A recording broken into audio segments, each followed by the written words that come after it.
YT apps. Tapos, kung magla-live kayo, i-click nyo po yung plus sign sa baba. And then, dito sa screen ko, makikita nyo yung next. Itaas niyan, meron kayong pipindutin. Tapos, click nyo yung screencast. Tapos, select audience. No, it's not made for kids. Back. Tapos, gawa kayo ng example title nya.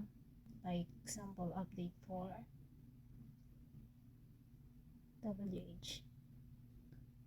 Then, done. Tapos, i-next nyo lang siya. Pwede nyo siyang lagyan ng thumbnail if preferred nyo po na lagyan ng thumbnail. Pero okay lang kung wala. Sa akin, hindi kasi ako mahilig. Tapos, next nyo lang.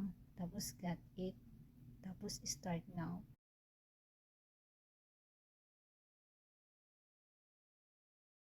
Tapos, nakikita nyo po yung cam icon at saka mic icon sa taas ng screen ko. Meron po yan, pwedeng i-off, pwedeng hindi. Kung naka-on yan, makikita kayo sa screencast nyo at saka naririnig yung boses nyo. Pero kung i-off nyo yan, pwede rin para hindi kayo makita at hindi rin kayo marinig sa screencast live nyo.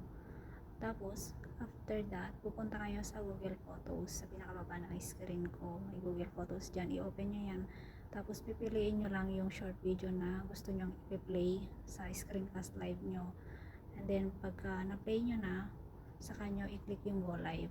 Yun na po. Okay na yun. Thank you.